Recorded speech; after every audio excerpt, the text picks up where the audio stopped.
addressed to the haggis, because it meant that you already were acclimatised to a full-blown Lothian accent. So hopefully you're going to be okay with my Lanarkshire accent, which is about maybe 20 miles to the west of where Alan comes from. So, and also something that's really quite important, I think, to say is that, and I kind of alluded to this a few years ago when I had a quick chat with Campbell, I think it's amazing that the society has had the longevity that it's had over all these years. You know, we live in a world where there are so many distractions for people, that so many other things for us to do, and life is so busy, but there is a cohort of people that keep this society going. And I think it's fantastic as a Scotsman to see that. And, you know, and it's been, you put your own stamp on it, which I think is pretty unique. And that's the reason why my wife and I will always be members of the society, you know, until such times as we leave Tampa. But we won't be leaving the society anytime soon. So I do hope that this year is an extension of the many years to come.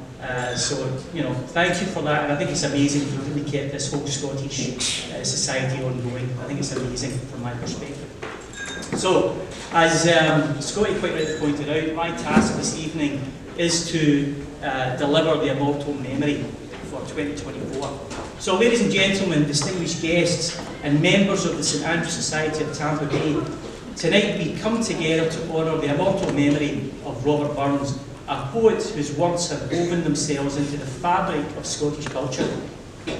First of all, though, I would like to extend my heartfelt thanks to Scotty Dawson for entrusting me with the honour of delivering the immortal memory at this year's Burns Supper.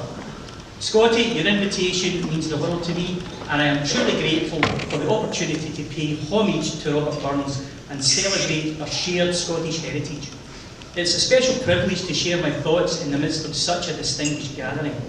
And Scotty, I can't help but chuckle at the irony that someone with a thick Scottish accent has been chosen for this task.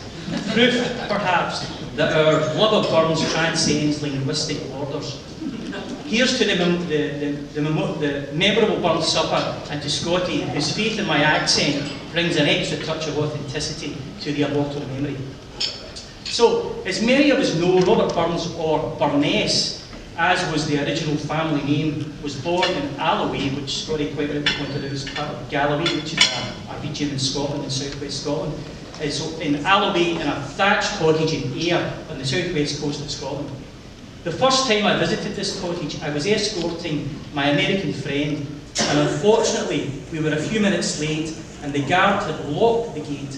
I pleaded with the guard to allow my friend, who had travelled a great distance, to have a wee peek at this famous cottage. And to my surprise, the guard reached into his pocket and pulled out this big batch of keys. He gave me the keys and said, "Go enjoy yourself." And off we went for 10 minutes to explore this historic gem in our country. When I later thanked the guard for his exceptional Scottish hospitality, I thought, a man's a man for all that. Really appreciated that.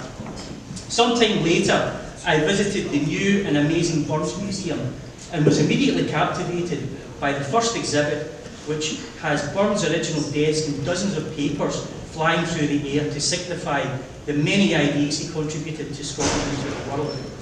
I was struck by the fact that a poor ploughman could influence billions of people worldwide with his values, his character, and his boundless talent.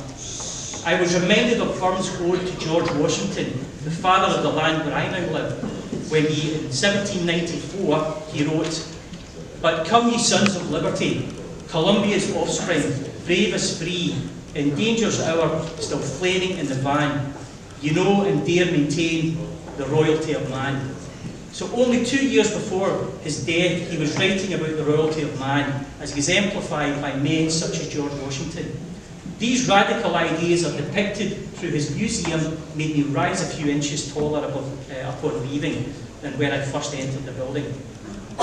And what Burns night would be complete without a nod to haggis, that humble yet revered dish, immortalised in the address to haggis, which was beautifully delivered by Alan, showcased Burns' ability to elevate the ordinary to the extraordinary.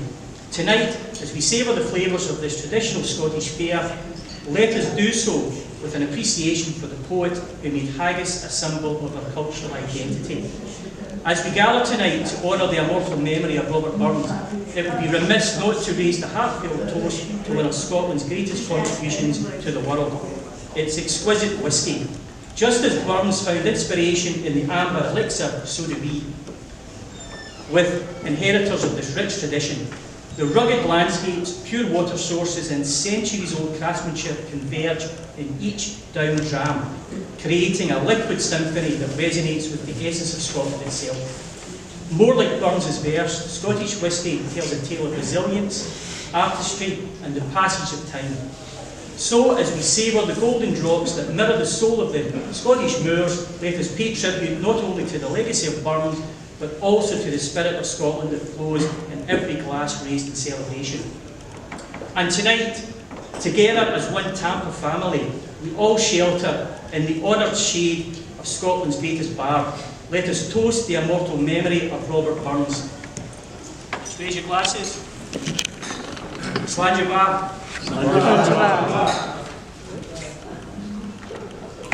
Thank you.